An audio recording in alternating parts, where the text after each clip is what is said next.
What's up, YouTube? Welcome back to another episode. Got a banger for you here. Sorry, I've been gone a few days. I had some illness going on, caught that little bug going on, but some black shilajit, whatever, took care of it.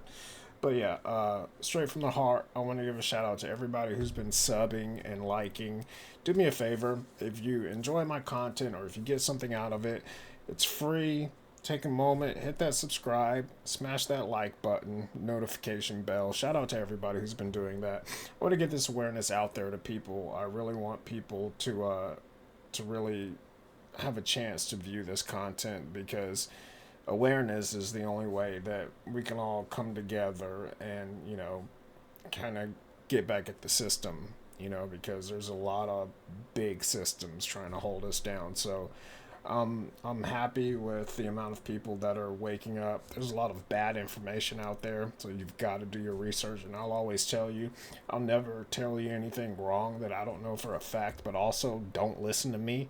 Do your own research. Don't listen to these videos. I'll give my opinion on them, but like I said, don't listen to me. I've been wrong before, not often, but I have. And, you just have to do your own research, and it's important. This is for you, this is for your loved ones. This is about knowing who you are, your history, how to protect yourself, your loved ones, your family, all of that. On that note, let's get into it. Do you know why Prince, the famous rock star that was a friend of mine, do you know why he called himself the artist when he came back? He calls himself the artist because that's what they call us in our contracts. Oh, these contracts are crazy.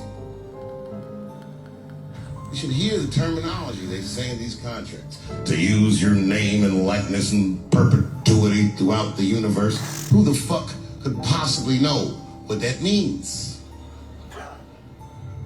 Nobody does. It's so complicated, in fact, that when you're a kid like me, you have to hire somebody to tell you what that means. And you sit down at a table and you do the contract game. And that's how I got with Comedy Central. I signed the contract. And I signed the contract the way the 28-year-old expectant father that was broke signs a contract. I was desperate. I needed a way out, and it wasn't good money, and it wasn't good circumstances, but what else am I gonna do, I said. And all these white people sitting at that table told me, trust us, Dave, it's a good contract. And I looked around the table, and they all seemed to agree it was a good contract. But what if it was like that game of three-card Monte? What if they were all friends, and I didn't know it? Fucking industry is a monster. It's the same monster that these Me Too bitches was trying to tell you about. But they hate the monster for how it fucks. And I hate that monster for how it eats. But my God, man, it's the same monster. I'm up here doing something that nobody else in this business has the balls to do. I'm telling you something that you need to know. I'm trying to explain to you what you're seeing. You don't understand what you're seeing. I am publicly flogging a network. And I know that this network niggas, they watching me and they saying,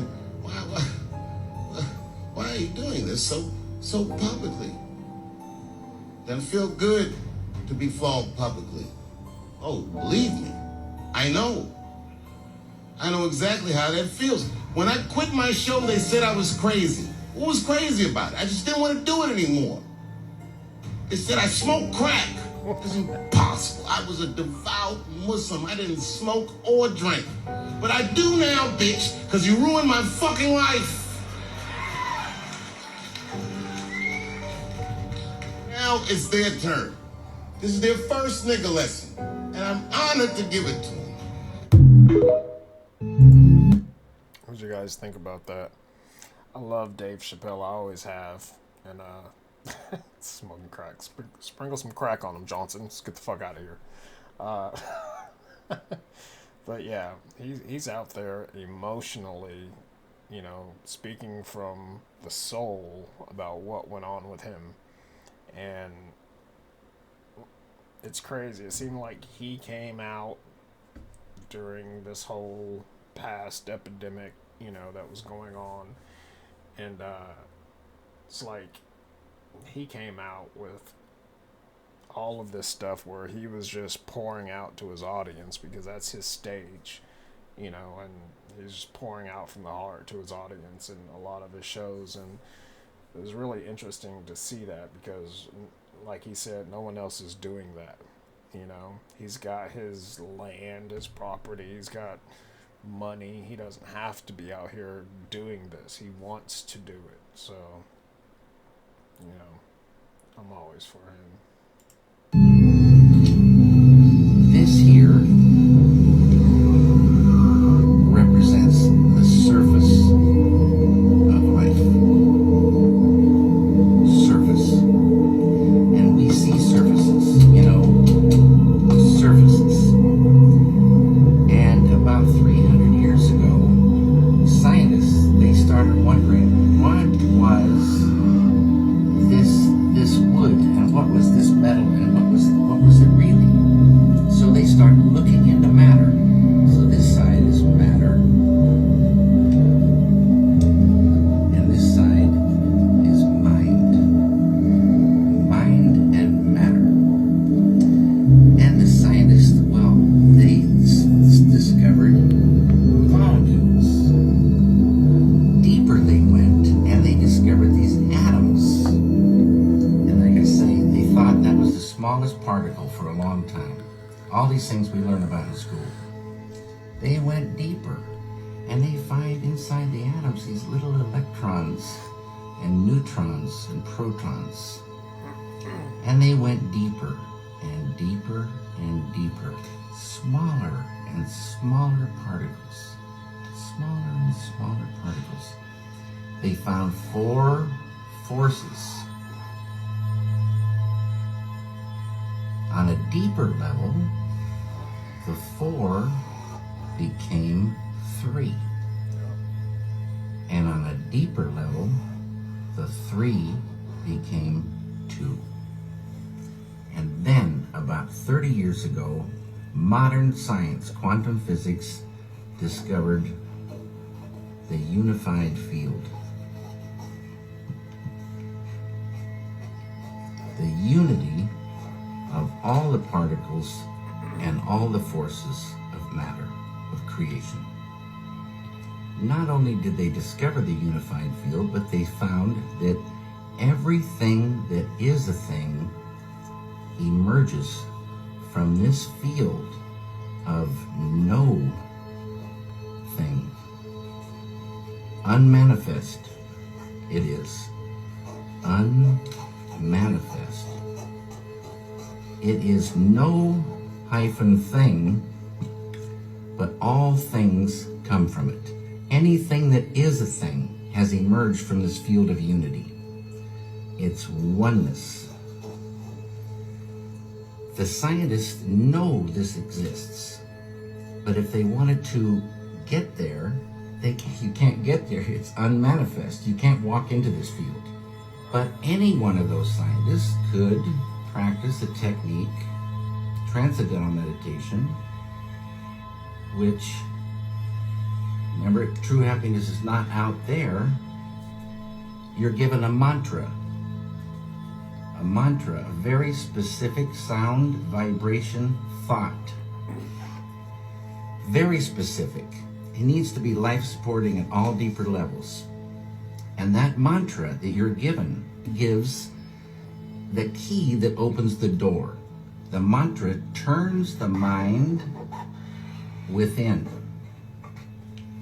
Turns the awareness within. And you naturally dive. Why is it natural? Because each deeper level of mind and each deeper level of intellect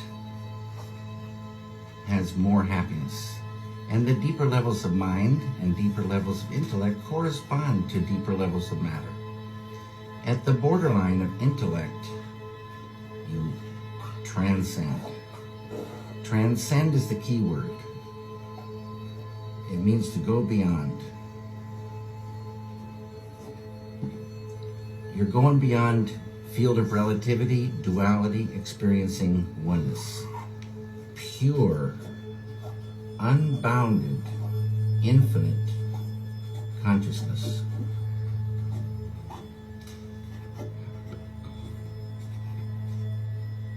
This consciousness has qualities: infinite creativity, intelligence, energy, love, power, and bliss. Dynamic peace. Always been there, never had a beginning, it is and it will be forever. Unbounded, infinite, eternal, immutable, immortal consciousness, fullness.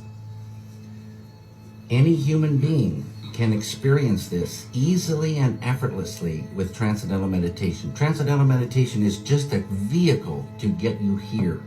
When you experience this level, you enliven it, and it grows in the individual. All positive, light of unity, all positive. You experience this level, and you enliven it, and this ball of consciousness that you thought was just going to stay the same for the rest of your life starts expanding, and these qualities expand. That was beautifully put. What'd you guys think about that? I think he did a very good positive service upon that topic, and he's right. I mean, it's free. You can do it yourself. I'm really good at it, and I've been doing it since I was a child. Now I'm to the point to where if you do it in the sun, if you go to meditate in the sun, I've said this in one of my other videos. If you meditate in the sun, it's like a rocket ship. Like, you just take off a lot faster. So if you're out in the sun, I always take my shoes and socks off, excuse me, and I put my feet in the grass, and I hold my hands up while I'm sitting in my chair, and when I'm in the sun, I'm just gone, and I take off fast. I don't do mantras anymore. I don't have to. I don't do any of that. I just close my eyes and concentrate, and I blast off. I've done it to the point to where this time of year when temperatures are, it's, 74, 75 during the day, but then in the 30s and 40s at night, I've done it, right after work, or maybe a little bit early, 4:30, and accidentally stayed out there till 7:30, 8 o'clock, and when I come back, I'm just shivering because the temperature has dropped to like 40 degrees, and I've been out there in shorts and a t-shirt and no shoes or anything. So it's definitely something you should permit yourself to experience. It's free. Again, these are all free things. You have to ask yourself, why is there an actual business conglomerate that is, the high council of this country and other countries trying to make you believe you need what they're giving to you? Governments can't even govern properly. Why would you want their hand having any kind of impact in your life? They can't even do what they're supposed to do. You should not depend on them for your happiness. You shouldn't depend on anyone for your happiness. Love is the ultimate emotion. It's the ultimate feeling. Unconditional love is the ultimate thing. And that's the only thing he left out. But I understand where he was going with it. That consciousness I've experienced many times. I even studied NDEs for years. There's a couple of psychiatrist in England in the 50s, 60s, 70s, and 80s. And they would sit with people at the end of their time, and they would interview them about what they're seeing and what they're experiencing. And it was very similar every time. I've got a few videos on that. NDE is near unaliving experience. So, uh, so as the years go by, you know, they've built this massive manuscript of all of the people that they've been with at this time, and then they've, you know, written all kinds of stuff about it. And then one of the men is getting older, you know, he's frail, and it's his turn.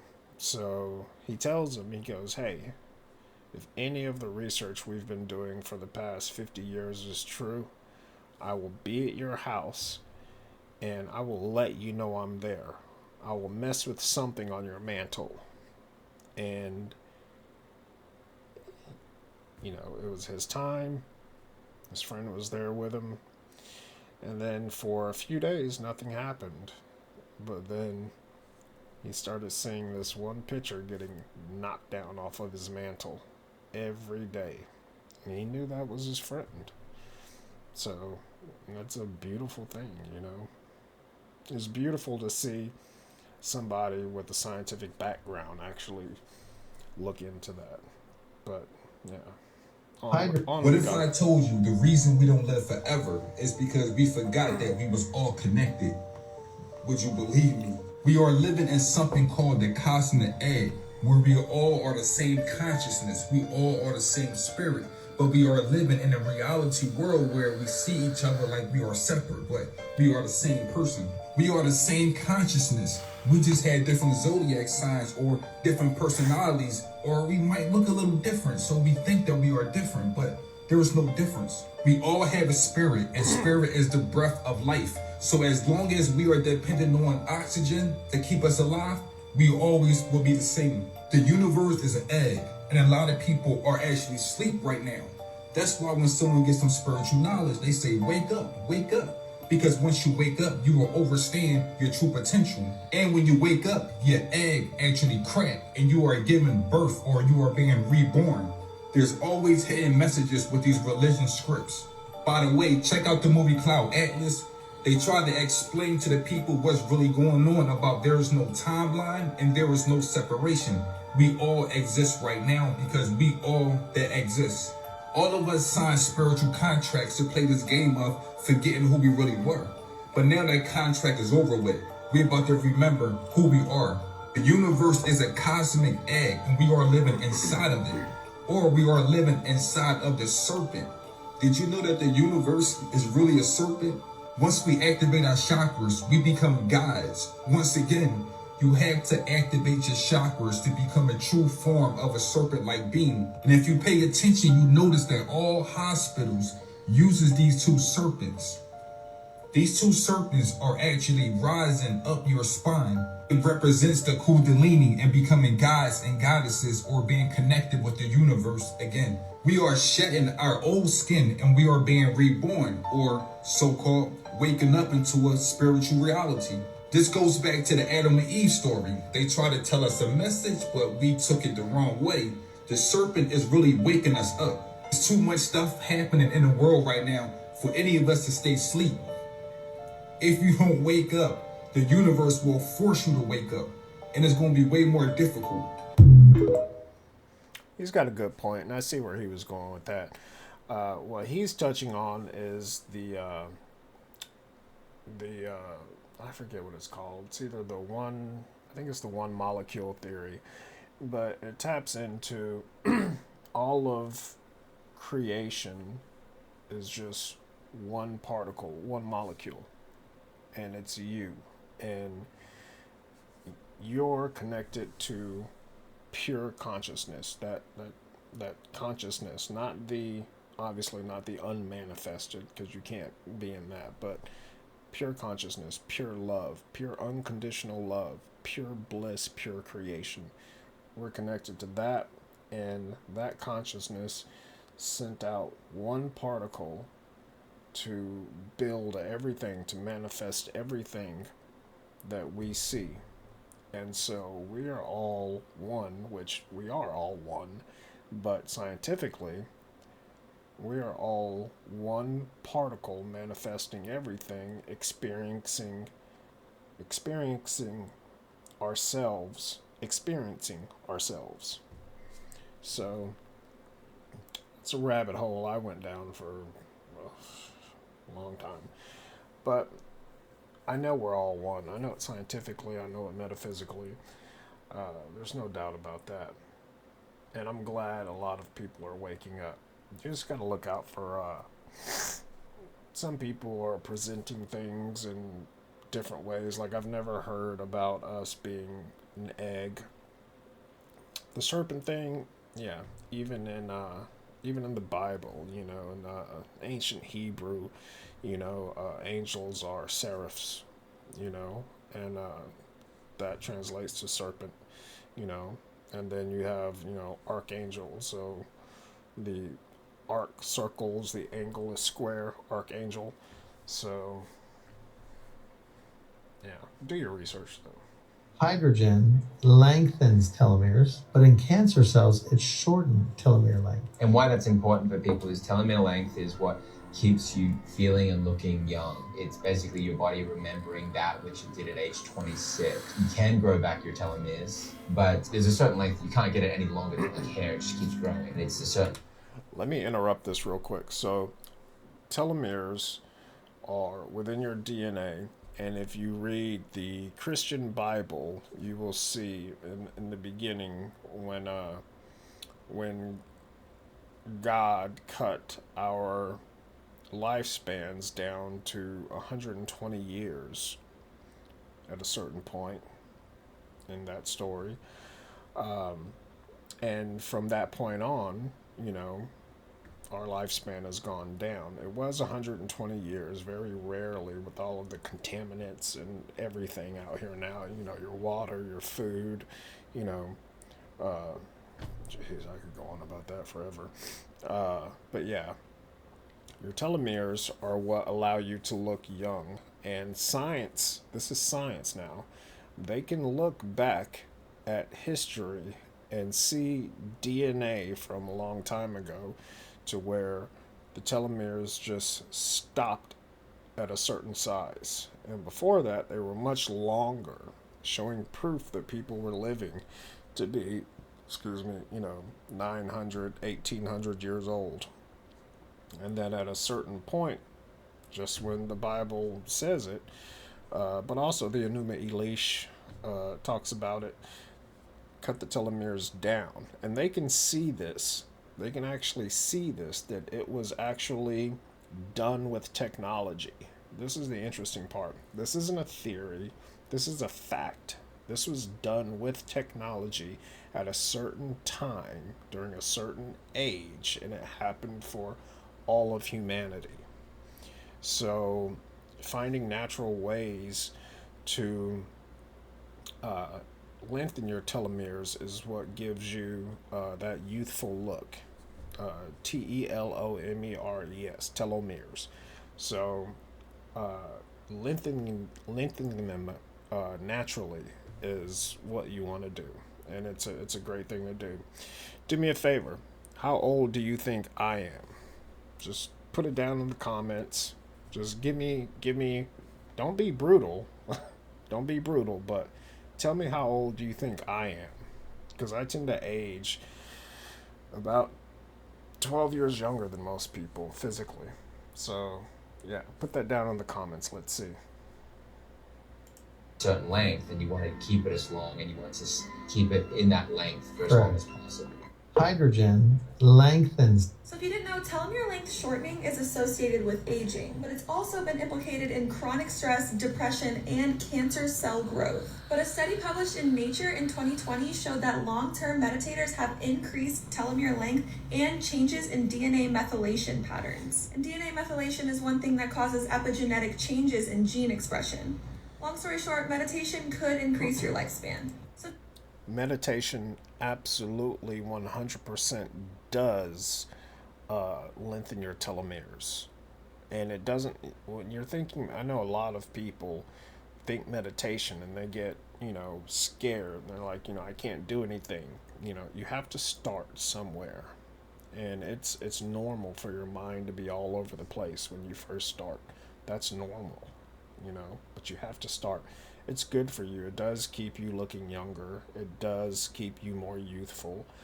And it expands everything internally about you. So it's a good thing to do. I wouldn't talk about it if I didn't have personal experience with it. I've just been doing it for so long that it's like a natural thing to me. I also stare off a lot. I'm lost in either my own head or something. I'll do that a lot if I'm uninterested in stuff, or just, I don't know, it happens. So if you didn't know, telomere length shortening is associated with aging, but it's also been implicated in chronic stress, depression, and cancer cell growth. But a study published in Nature in 2020 showed that long-term meditators have increased telomere length and changes in DNA methylation patterns. And DNA methylation is one thing that causes epigenetic changes in gene expression. Long story short, meditation could increase your lifespan. Studies show that there are 5 things we can do to increase our telomerase, which is the enzyme that lengthens our telomeres that is directly linked to stress and aging. The first is contentment. Living a life of contentment means being kind, giving, caring, having compassion and understanding for others lengthens your telomerase. Studies also show avoiding chronic stress. Meditation, for example, a great stress remover, increased the telomerase by 30% in one study and 43% in another. Moderate exercise 3 times a week for 45 minutes doubled the telomerase. Eating whole, organic, recognizable foods, including foods that are high in omega-3 fatty acids, increase the telomerase. And finally, getting really good, healthy sleep. Deep sleep has been shown to increase telomerase and lengthen your telomeres. To learn more about the science behind this, go to my website at lifespy.com or get the link in the description. One thing I want to comment on what he's talking about, when he's talking about recognizable fruits, don't eat anything without seeds. Anything without a seed is not natural. Fruits have seeds. Please do not eat anything without a seed. Stay away from GMOs. That is, it's extremely disheartening to know that people are so crooked and trying to, get a foot up financially that they would actually tear up your food and put all kinds of stuff in it. You want to go natural, and it's so much more expensive here. Where I'm from, you don't have to go natural. We don't have GMOs in Europe. Our chancellor at the time, Angela Merkel, banned the guy from Monsanto that tried to bring that there. She said she would never do that to her people, which is good, but it's all over the place here, and it's horrible. So you have to be careful of what you're eating, but don't eat anything without seeds. Don't eat, these fancy foods that are bigger, grapes with no seeds and they're, this big, don't do that. Get something with seeds. You don't want to eat just female fruits all the time, because they don't have, the fruit comes together and they have what you need. You don't want to just eat stuff that's not doing anything for you. Studies show that there are 5 things we can do to increase our telomerase, which is the enzyme that lengthens our telomeres that is directly linked to stress and aging. The first is contentment. Living a life of contentment means being kind, giving, caring, having compassion and understanding for others lengthens your telomerase. Studies also show avoiding chronic stress. Meditation, for example, a great stress remover, increased the telomerase by 30% in one study and 43% in another. Moderate exercise 3 times a week for 45 minutes doubled the telomerase. Eating whole, organic, recognizable foods, including foods that are high in omega-3 fatty acids, increase the telomerase. And finally, getting really good, healthy sleep. Deep sleep has been shown to increase telomerase and lengthen your telomeres. To learn more about the science behind this, go to my website at lifespy.com or get the link in the description below. Like I was just talking about, this is all really good stuff.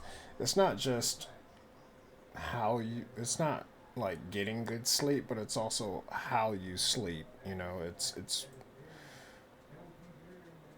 how you program your mind to sleep. There's lots of good things you can do, when you're sleeping, but you've got to start somewhere, and that's the struggle that a lot of people have. A lot of people don't find any real value in a lot of this stuff because it's difficult starting off in the beginning. It's very, very difficult. And the older you are when you start, the more you're just fighting with yourself, right? So, say like me, I started when I was a child, so I still had that, I was still in that point to where, I believed in a lot of different things that, Germany, we have, Grimm Book of Fairy Tales, all these things. Germany just invented so much stuff. So I grew up with a lot of that. But it was easier for me because I was a child. I didn't have the stressors of life. I didn't have bills to pay. I wasn't in relationships or anything like that. I was an innocent child. So it was a lot easier for me to do it. And nobody introduced it to me. I kind of just came upon it from countries that I had been in, and from people I had met. But yeah, no one really put it upon me, so I just would do it in my spare time, and when I realized that I was getting good at it, I kept with it, Yeah, it took me a long time to be able to calm my super hyperactive mind down, but once I could, I could realize that I was going through this, like a fog. And the goal was to clear that fog and to see what was on the other side of that. It took me a while to do that, but, once I did it, I could do it over and over again. And yeah, I've done mantras before, but I don't use one anymore. Mantras, if you think about the chakras going through your body, and then, they all, when you say them all, they converge to the sound Om. And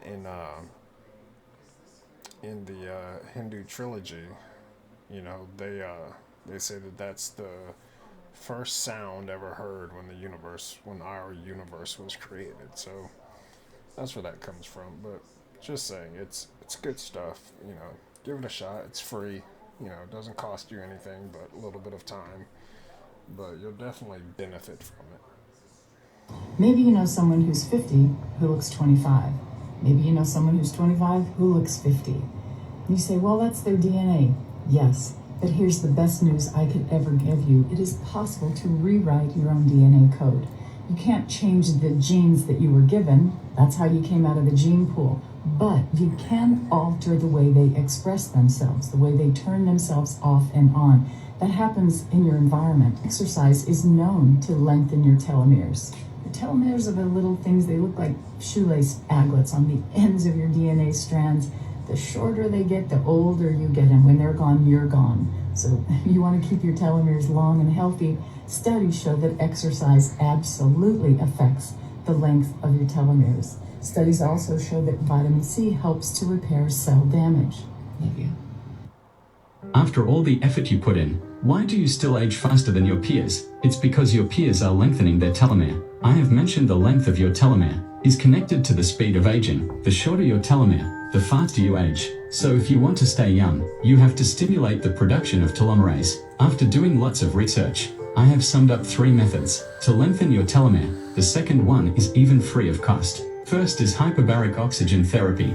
A report was released by Israeli scientist Shai Efrati on aging. He recruited 35 elderly aged 64 for his experiment. Every week they would do this therapy 5 times, and as a result the length of their telomere increased 20% to 37%, and the aging of their cells reduced 11%. The second method is power walking, concluded from a research by the University of Leicester. Through comparing the pace and length of telomere in white blood cells of 405,981 participants, they discovered that those who walk faster have significantly longer telomeres. Third is taking nutrients that is good for telomere, like Na and NMN. These are materials for NAD+, and other nutrients, such as omega-3. These are proven to affect telomerase and lengthen telomere in researchers. Of course, there are more ongoing experiments to prove this connection. Your daily diet can also affect the length of telomere. I do take NAD plus daily, amongst a few other things. You know, sometimes I feel like I'm an old aging man because when I first get up in the morning, you know, I have all of my supplements that I'm taking. And I'm not taking cheap herbal supplements from a CVS, you know. I'm taking actual sea moss that I get in a jar that's been gelled up, you know, or sometimes I'll get it raw, you know, from where was it? The Isle of Saint Victoria or something, or Saint Lucia. but but yeah, sea moss is the main thing, just because of the nutrients it provides in 1 tablespoon. I've taken that for a long time. AG1 is a good thing that I've been using, but as far as supplements like Shilajit, things that have mushrooms are a big thing with me. So like lion's mane, you know, I don't drink coffee. Now, mind you, for most of my 20s, I was a raving coffee addict, you know, and I'm not joking. I had what was it? A 5-quart pot coffee maker, and it would automatically make my coffee in the mornings. So I would wake up, smell the coffee, and that's where I'm rushing to, right? To get my coffee, watch the sun come up, get ready for work. And I drank so much coffee to where I would just drink coffee until lunch and then eat a little bit. Well, that backfired. That really backfired. I was just so busy. I didn't have time to eat, and I needed energy and brain boosting. And back then, I didn't know about lion's mane or anything. And I've came completely off of coffee a long time ago. But one thing that brought me off of it was mud water. You know, mud water is brilliant, amazing. You know, I took mud water for a long time. Not trying to. I'm not sponsored by them. I'm not putting that out there, you know, because I get anything from them. Just telling you what worked for me. But it is amazing, and the guy that's behind it, same thing. He was in San Francisco, big time coffee addict, you know, and same thing happened with him. After a while, it just stopped. You just have to drink more and more and more to get any kind of effect. And mud water isn't like that at all. It's got so many of the best mushrooms in it, you know, and I also take concentrated lion's mane drops when I don't feel like drinking mud water in the morning. And so that wakes up the mind, you know, that gets my brain going when I'm, you know, 20 minutes into waking up in the morning and I'm still trying to, you know, get woken up. You know, that just, boom, just wakes me up big time. Yeah, it's not a physical wake up. That's the great thing about it. Chaga, lion's mane, all of these things, they wake up your mind, but nothing else. You're not shaky. it's natural, so there's nothing coming from it that's that feels like it's infiltrating your mood or anything. But it just works great. It's good for people who have to use their mind to work, you know, and that's what I use it for. The study of blood types, Rh factor is also called rhesus factor because it was first discovered in the blood of rhesus monkeys.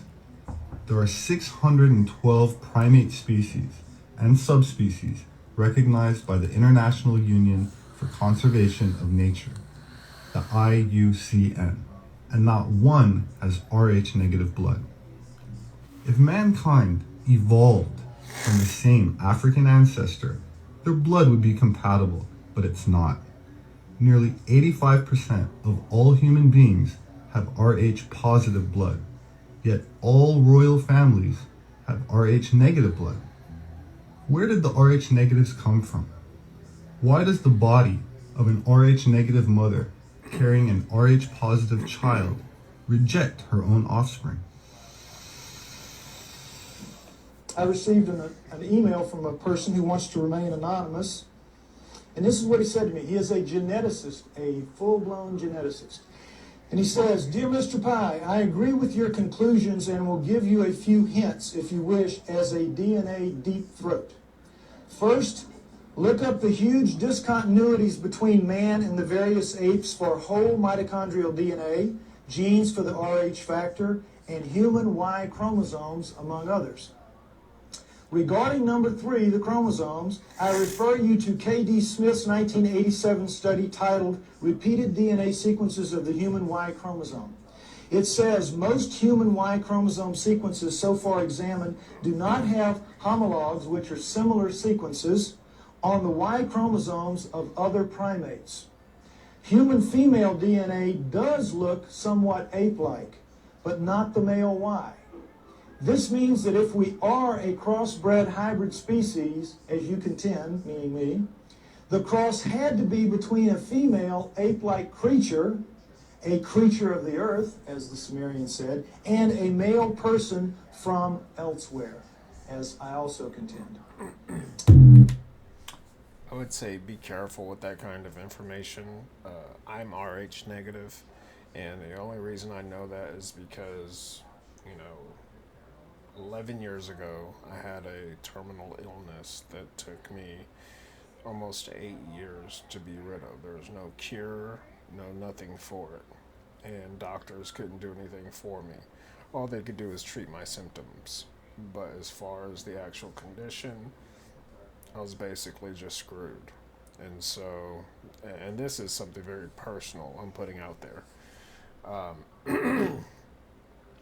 After just having, great doctors at the Cancer Institute, it wasn't cancer, it was much worse. Something that, as far as modern medicine says, can't be worked on. There's nothing that can be done about it. And over 40,000 people a year die from the same thing. And so, but I'm not going to talk about what it is. What I will say is, I had to go through, like 34 days a week getting blood work done for the first year, just trying to diagnose it, find out what it is. And right at the 1 year mark, they found out what it was. So now we can look at what's going on and why it's doing this. And they were trying to say it's something that, came from genetics as a child. And I didn't believe that at all. Growing up in Europe, I had the best doctors. I came from a military family. I was asthmatic, but I had the best doctors, and they catch everything because I would have to get physicals and different things, as a child by the military. I'm not saying the military is perfect by any means, but just saying I had the best doctors available. There wasn't anything caught in my genetics, but right next to where I'm from, Spain, in the can't remember the name, not the Alp, I don't think it's the Alps, but there's a mountain part of Spain where the majority of Rh negative people are from.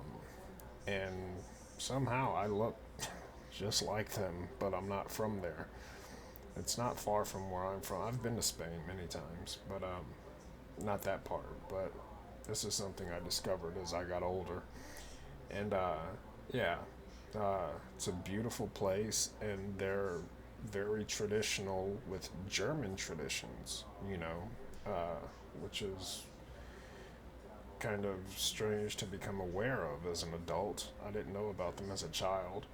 There's no internet back then, and but yeah, they are the majority. So it's like that little population is like 4% of the Rh negative people in the world, and it's more like 94 to 95% Rh positive, not 85 or 86%. That's way off.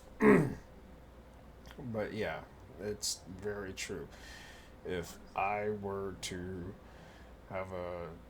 try to impregnate an Rh positive woman, my child, aka the host, would end up killing, my child, the fetus, would kill the host, the woman, by draining her of everything and taking it for itself.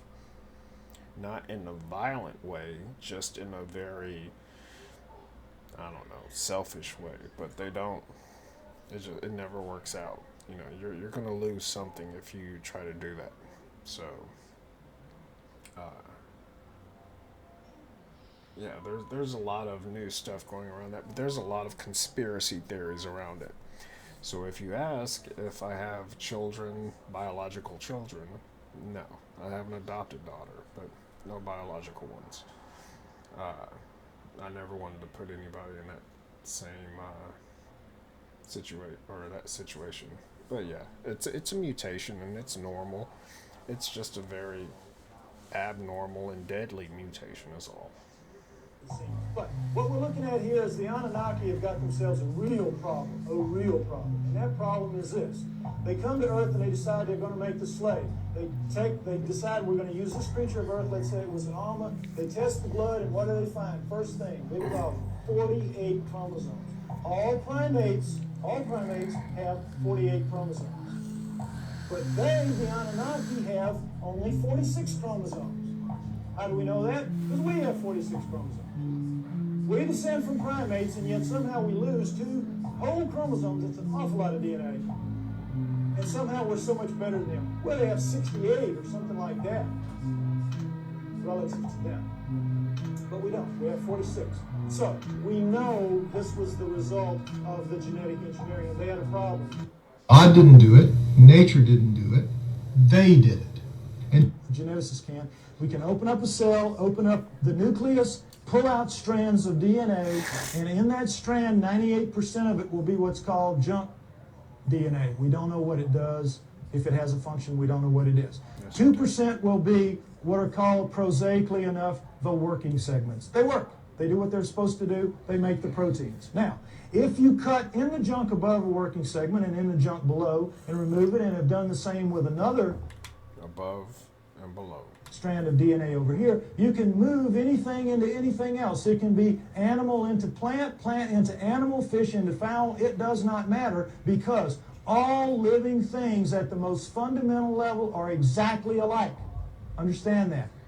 We're all made of the same 4 base pairs, the same 20 amino acids. Everything is the same at the most basic level. It's like it's pop beads that are interchangeable. No, it's not. No, it's not. I actually loved a lot of his earlier works, Lloyd Pye. He did a lot of real theories, real scientific theories on things that I agreed with, but this kind of stuff, no. Your junk DNA is not junk. Don't ever think there's a part of you that's junk, especially your DNA. that's just horrible. But yeah, everything at its basic level that's a living entity, a carbon based life form, us, plants, animals, anything.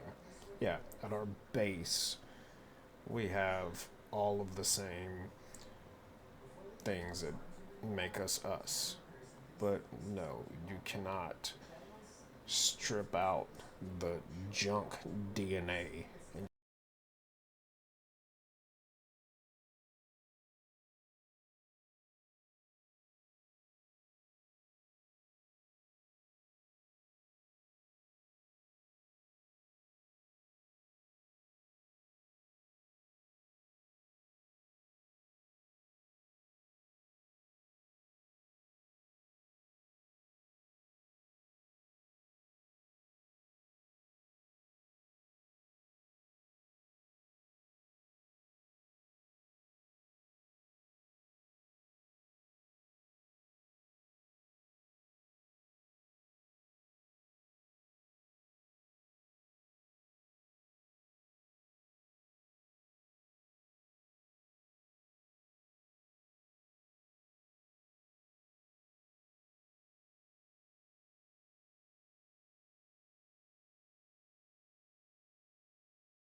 time. That's not. This was a shocker to me because I thought, like, there were rules. Ain't no rules. You can do whatever you choose to do here, but there's consequences to each action. There's a cause and effect to everything. There is a reaping and a sowing. This is why it will be in your best interest to put out good energy, to be kind, to think good thoughts, because our thoughts are actually creating this holographic reality. And the reason why you are powerful and creative is because you are a piece of God.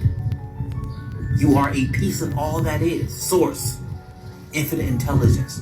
You are a part of that, literally a part of it. And the purpose of us being on this planet is to bring our heaven on earth, to create your heaven on earth. Challenges will come, and you're meant to overcome these challenges because you're powerful enough to do so. For about Beautiful. Love it.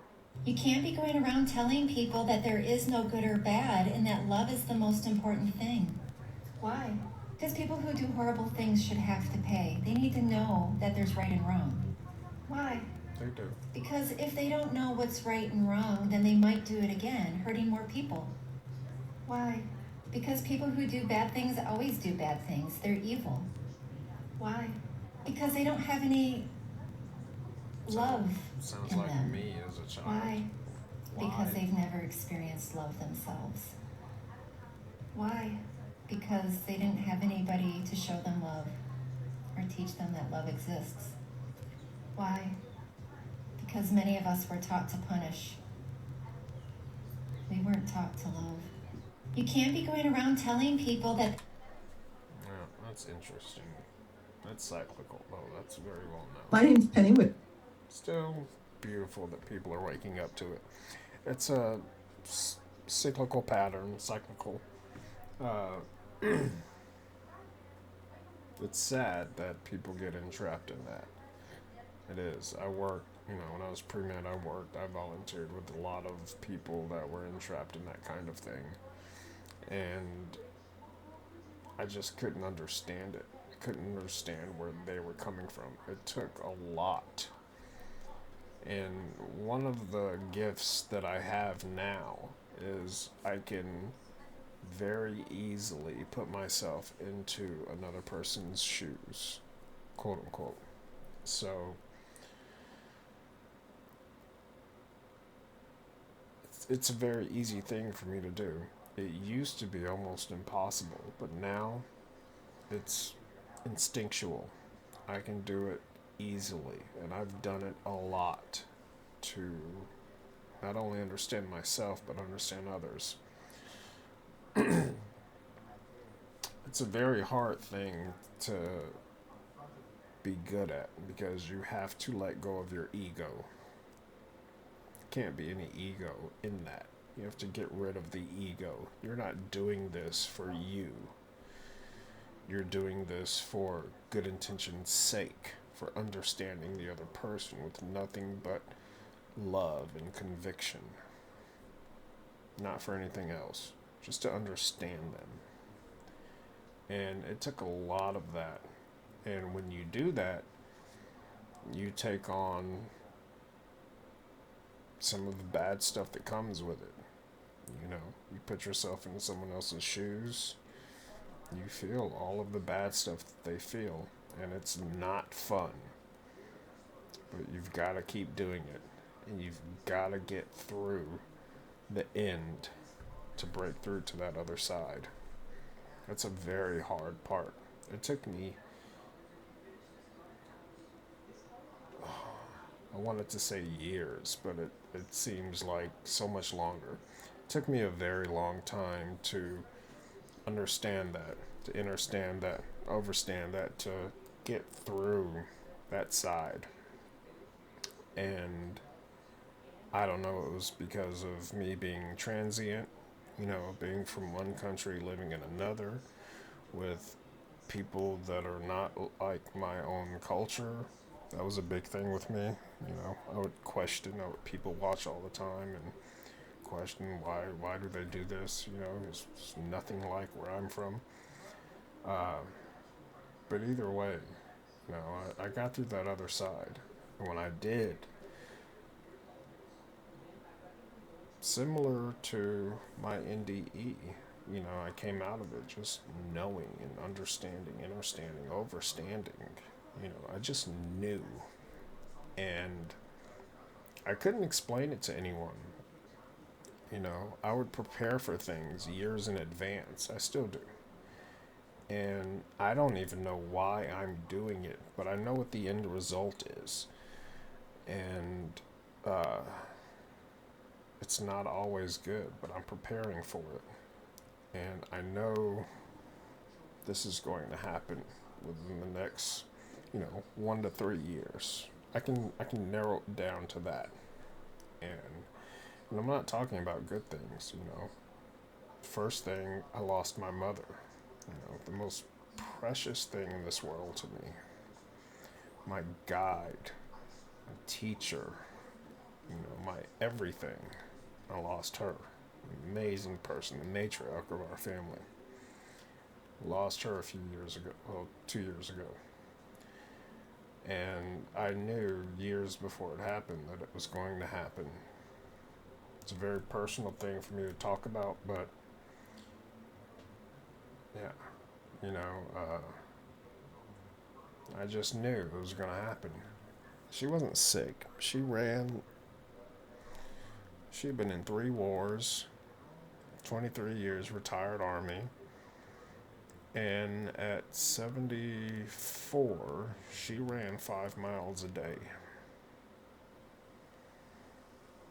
Been to almost 60 countries, 3 wars. Like real wars, like real action.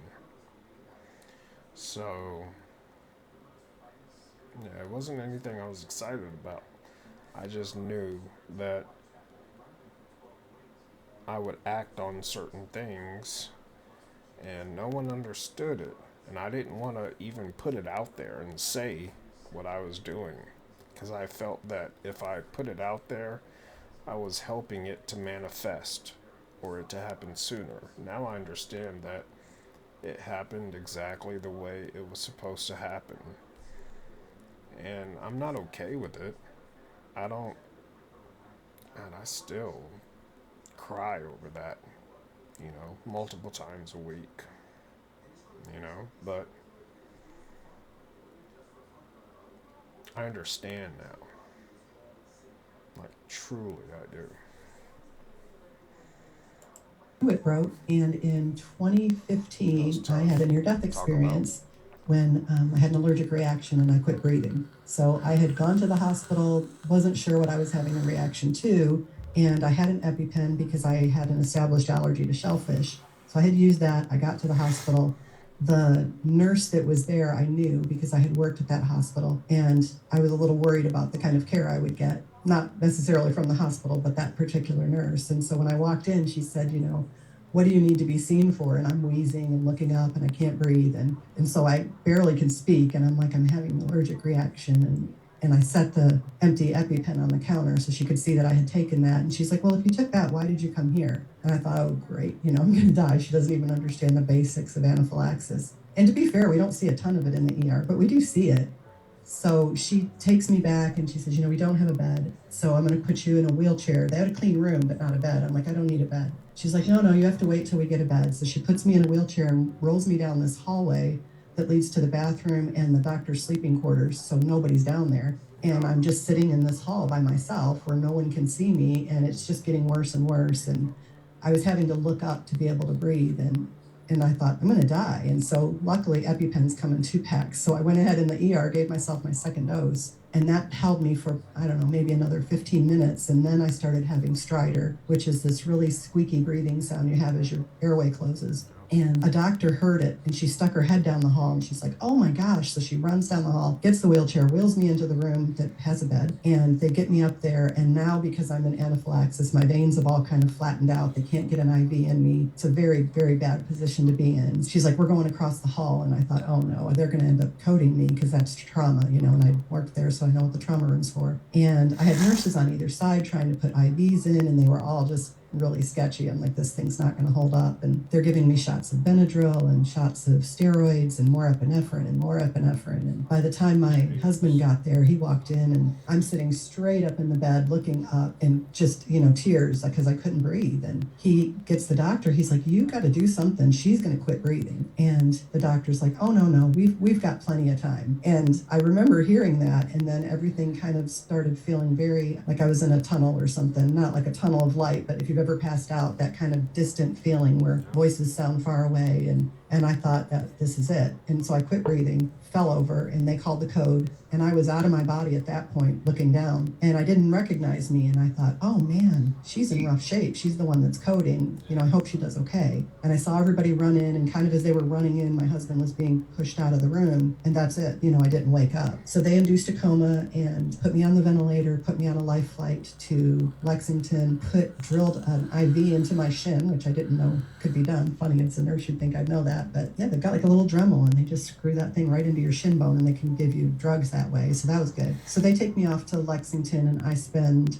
I want to say 5 days in an induced coma before I can come off the ventilator. But in that time, the first thing that happened was I kind of came back to, and I was in my sister's car. And she lived in Wisconsin at the time, and she was driving to get to Kentucky. And it was pouring rain late at night. And I'm like, what is she doing out this late? The weather's terrible. I wonder if something's happened to the kids. And so she pulls over at this gas station underneath this canopy, and she puts her hand in her purse and pulls out her phone. And so I lean over, and her clothes are wrinkled and mismatched. And I'm like, did she get dressed in the dark? What is going on here, So she pulls out her phone and she types in, hang on, kiddo, I'm coming. Which was kind of interesting because I saw that after I came out of the coma and, had a confirmation of it. Then, I saw that, and then I was back in this dark place. So I'm in this place and it's dark. Like, a lot of people haven't really experienced complete darkness, but it was completely dark. And I couldn't determine how big it was, how small it was, because it was so dark. But I had an image of me there somehow. I couldn't figure out what was holding me. And I try to move and I can't move, and it feels like something's holding me down, and it feels like I'm really having to struggle to breathe. And I'm super claustrophobic, so that totally freaked me out. And I had this panic attack, and then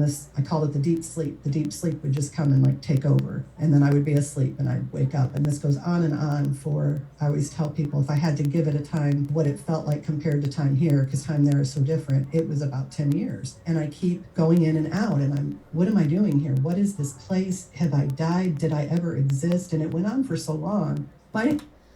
Wow. That was beautiful. That was amazing to hear. I appreciate Penny Whitpearl for being brave enough to come out and talk about that publicly. That's not a tough thing to do. I just did it my first time here talking to you guys, so I hope you appreciate it. There's just so much more. There's just so much more. Life is just so much more. But you've gotta get away. There's so much out there that's trying to keep you from that more. There's governments, corporations, drugs, everything trying to keep you at this, extra dense place of being, to where you depend on all of these chemicals and all of these things to feel like you. It's like a literal war that's been going on. Not like, it is a war that's been going on, because it's in the quintillions of dollars spent every year on all of you, trying to keep you away from knowing this, from understanding all of this. So it is a war, and people are dying. Can I say that? I don't know. I'll put it through, see what happens. But yeah, people are dying from it, And not only that, while you're here, it's keeping you away from all of the truth that is you, that created you, that is you, So, yeah, it's so much more magical and beautiful. One thing I remember is the colors. I remember, like, if you think about here, you know, blue has 10, 50 shades. Over there, it's 1,000 shades of blue. Every color, just thousands of shades. It's innumerable. You can't comprehend, but you can feel it all. You can see it, you can feel it.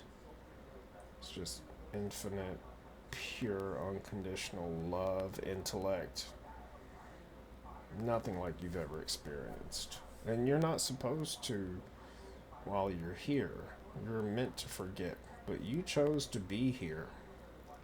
You chose your parents, and I know that's a hard thing to understand. You chose your parents. You have contracts. You know. You chose to be here. So, you know, people choose to come here and they do what we'd interpret as very bad things. Others, not so much. But it was all a choice. And it all came from source.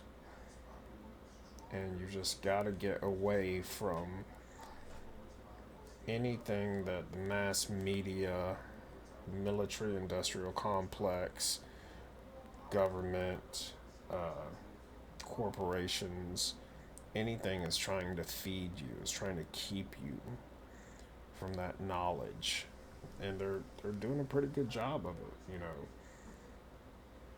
TVs, computers, phones, frequencies everywhere, cutting you off, cutting your kundalini off, you know, your connection from everything, you know, teaching you that you need to be medicated, teaching you that in order to be a normal person, you need to be, you know, antidepressants and all these things, Ritalin, well, I don't know if they have Ritalin anymore, but Adderall, just, you know, Adderall is literally one molecule off from cocaina. I don't want to say the English word, maybe that'll get me by, but it is. So, yeah, like, should really think about that. Put more effort into, you know, the power's within you. It's not with anyone else. Nobody can do it for you. You have to do it. There's people, governments, groups, and foods and chemicals that will keep you from it. You know, you came into a world that was built to keep you from this knowledge. But right now, so many people are waking up, and this is a frequency that we can scientifically measure around the planet. You know, we can actually measure that, and I'll have that in my next video. We can measure this. We can measure when there's a concert going on. You know, tens of thousands of people are there, and an earthquake is about to happen. And there are these meters put, you know, throughout the country. And they will see at the concert, everybody will start feeling the same unease, the same thing at the same time, you know, minutes before an earthquake happens. This is not, you know, they're trying to explain it scientifically. And that's fine, that's well and good. But once you just know it, you know it, and you cannot unknow it. You can never unknow what you know. Not here, not now. So just remember that. I'm going to end it with this video. This is a bit off topic, but this is I was going to say it's a big thing, but it's a big thing. Humans did exist. They are petrified. Research Tartarian.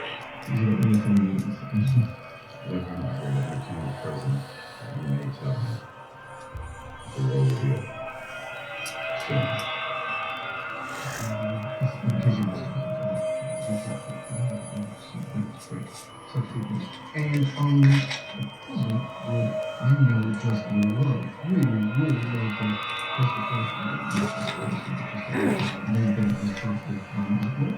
Circle? You get that black and white person, which is a quick buck, you just pop on and pop it. You get it rubs up on you. It's called apples. So then you can get here at your leaders. Anything else? Why? Because the world will never truly be safe. The world will never gone. I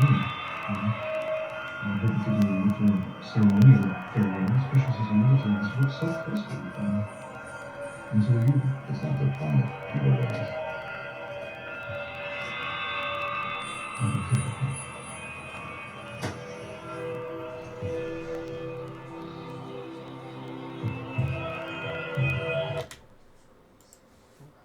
Alright, that's, I love.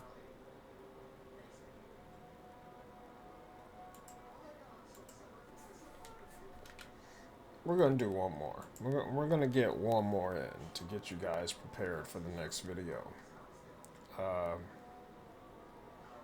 I just wanted to, you know, put this in your prefrontal cortex. You know, just get it out there, get you ready to think about it.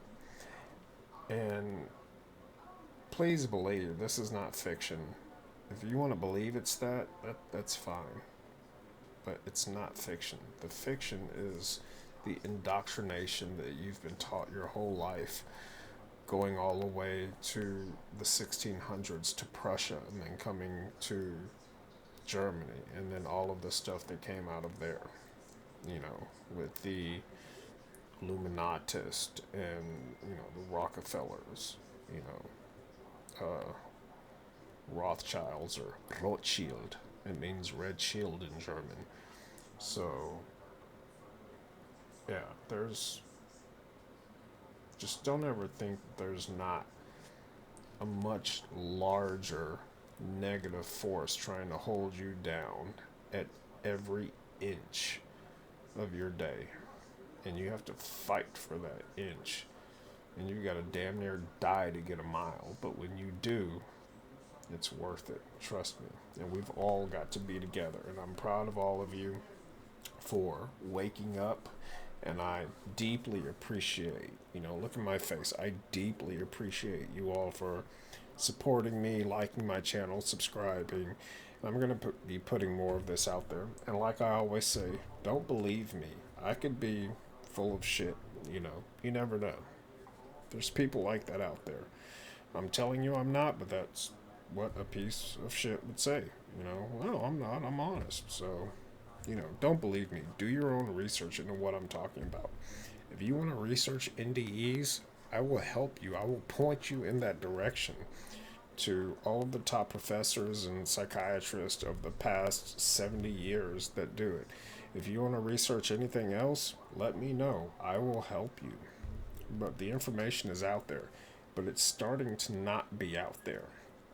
What that means is the information online is starting to be poured into an agenda, and the real information is being manipulated. And so they want to digitize everything. And so you will never have books again. Remember, there was a time where there were no books. You know, the only people that could read were the priests, you know, the people in the Vatican. There was a time where normal people, and if you look at Catholics, they don't read their Bible because they couldn't read it in the beginning. Only the priests, the Pope, the people in the Vatican could read. So they could tell them whatever they want, and the people believed it. The people knew hymns, they knew how to sing, but they couldn't read. They weren't allowed, and they burned so many Bibles. Spanish Inquisition, the witch hunts, you know, all of that was an agenda. So just enter under and overstand that there's forces out there that are beyond your reach, but you're not beyond theirs. And they definitely want to reach out to you. and they've been doing this for a long time. So just understand that.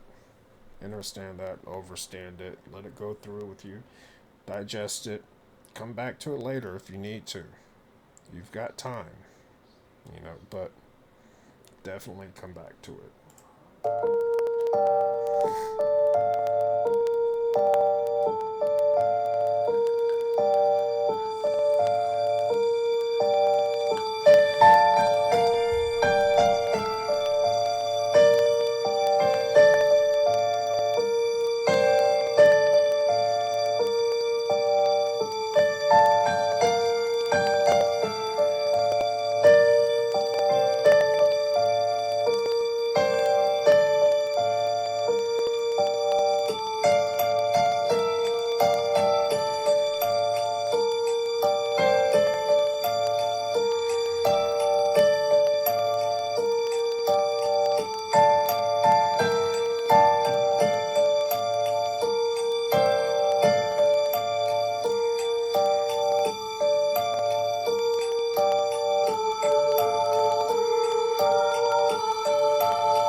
Alright, YouTube. Appreciate you guys hanging out with me.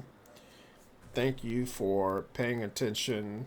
I appreciate every last one of you that subscribes and actually tries to digest the content of my videos. I know it's getting a little bit in depth, getting a bit deep for you, but we got to get uncomfortable. We got to get out of our comfort zone to really digest this stuff.